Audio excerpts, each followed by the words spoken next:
Would you do the world a favor and be you? Because everybody else is already taken.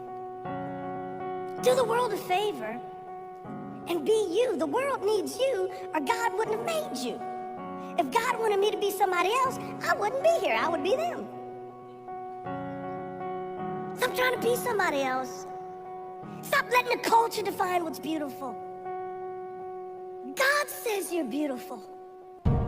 Have you listened to God's voice in Psalms 139, 13, and 14? That when you were in your mother's womb, you were wonderfully and fearfully made?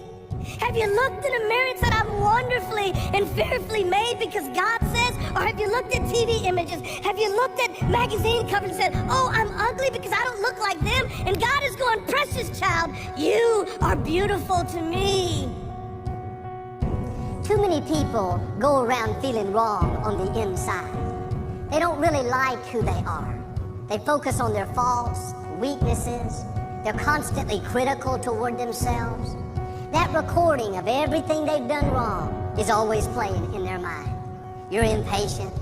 You blew your diet yesterday. You lost your temper. You're still struggling with that addiction. You should be ashamed of yourself. They wonder why they're not happy. It's because they have this war going on the inside. You're not supposed to go through life feeling wrong about yourself. Quit focusing on your faults. Quit overanalyzing your weaknesses.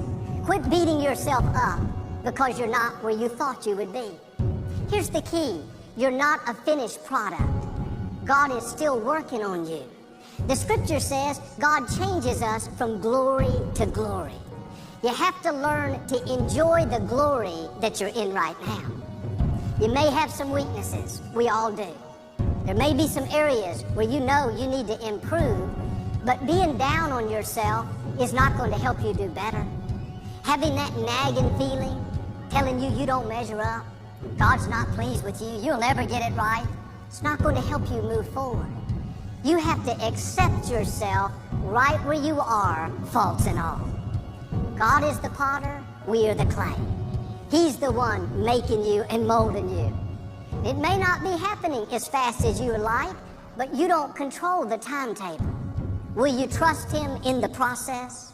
Will you accept yourself in the glory that you're in right now? Don't go around being against yourself. You may have some things wrong with you, but can I tell you, you have a lot more right with you. You may have a long way to go, but if you look back, you'll see how far you've already come. Keep your flaws in perspective. Every person has something they're dealing with. When you are for yourself, you are in agreement with God. And some people have never once said, I like